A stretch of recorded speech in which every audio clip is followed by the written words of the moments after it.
Let's finish our work on Chapter 3 with videos 3 and also 4 on intrusion detection systems. Last lecture, we talked about network intrusion detection systems. This one, we're going to talk about host intrusion detection system. This focuses on the log files or the audit files generated by the local operating systems. And I'm not going to go into it. If you're interested in Unix, there's a syslog, message kernel logs, error logs, Windows, event logs, application system and security. Some cover specific applications, such as FTP or web services, by examining the logs produced by these specific applications or examining the traffic from the services themselves. And within the log files, the host IDS is looking for certain activities that typify hostile actions or misuse. There's logins outside the normal business hours. There's multiple login authentication failures. There's addition of new user accounts. Or modification or access to critical system files, binary files, starting or stopping or escalating starting or stopping processes, escalating privileges, anything like this, just something that's not normal. And so they operate in a very similar fashion. This shows the logical layout. By considering the function activity of each component, you can gain some insight. Let's see, we've looked at a couple of these now. These are software components, so they all collect the traffic. They all do some kind of analysis. They all have some kind of alarm. They all have some kind of user interface. Here, as an input, besides the critical files to the traffic collector, are the log files. So the traffic collector pulls in the information. The analysis looks at the information, tries to make sense out of it, matches it to others, known signatures or something. It's, when you look at this, the most important part is this HIDS is the analysis engine. Is the activity okay or is it bad? It's a sophisticated decision and pattern matching mechanism. Looks at information provided by the traffic collector, tries to match it against known patterns. It may be capable of remembering how the activity is looked at right now compared to other traffic it's seen. So most HIDS vendors provide or build a decision tree in their analysis engines to expedite the type of pattern matching that needs to be done. Now, the signature database is a collection of predefined activity patterns that have already been identified and categorized that usually are indicative of suspicious or malicious activity. And if you think about it, in an APT, an advanced persistent threat type attack, that's why it's called a low and slow. That's why they do it that way, to try to escape being detected by a known signature. So there's a lot of time lapse between different activities. So when the analysis engine has an activity or traffic pattern examined, it compares the pattern to the appropriate signatures in the database. The signature database can contain anywhere from a few to a few thousand signatures, depending on the vendor, the type, the space, and what have you.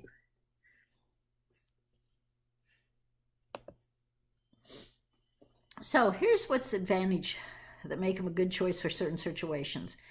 They can be very operating system specific. So what? What is that bias if they're more operating system specific?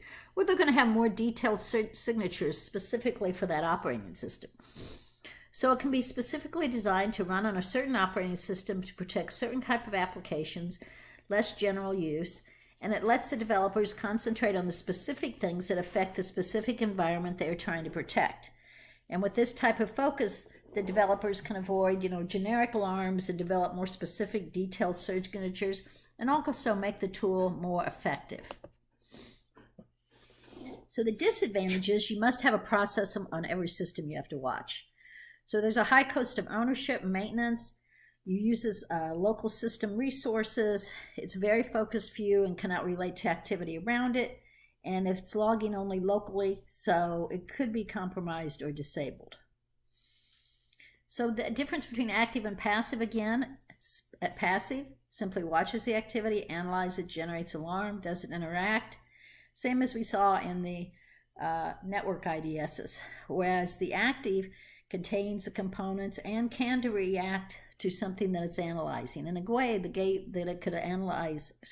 that it could react is, simple, could run a script to turn a process on or off, to something more complex, to modifying file permissions, or terminating offending processes, or logging off specific users, reconfiguring local capabilities, something like this. So it's not only doing the data collection and analysis, but it's doing the corrective actions. So the past few years, we've started to see HISDs come back, and the latest has introduced new capabilities designed to stop attacks by preventing them from ever executing. And I worked on one system out of Norway that did this, that put on specific agents and looked for anomalies. So they didn't look for specific signature set that only matched known attacks. And it's often referred to as a host-based intrusion prevention system.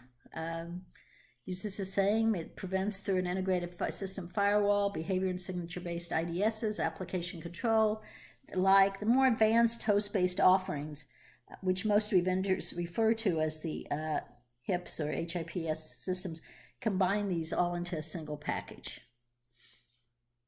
So the intrusion prevention system now monitors network traffic for malicious or unwanted behavior that can block, reject, or redirect that traffic in real time.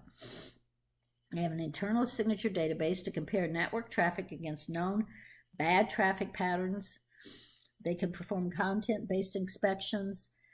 Some can perform protocol inspections, and they can detect and defeat popular evasion techniques, such as bad web URLs or something. So, unlike traditional IDS, an IPS must sit in line in the flow of traffic to be able to interact effectively. And like the traditional IDS, the IPS has a potential weakness when dealing with encrypted traffic. So, if it's encrypted, they might not be able to get detect anomalies. They're often marketed by the amount of traffic they can process without dropping packets, interrupting the flow of network traffic, and I would add a third one, or having too much performance overhead.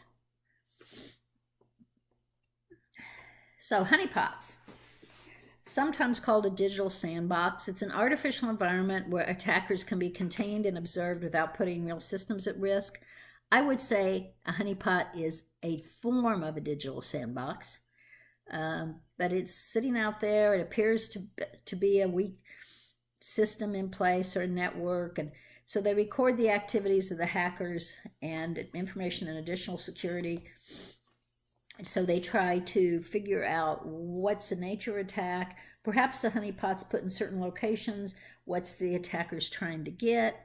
A lot of different reasons. And then a Honeynet is just a collection of two or more of these. These have been around for quite a while. So here's a logical depiction of a Honeynet. Here's, honeypot. Here's a honeypot system.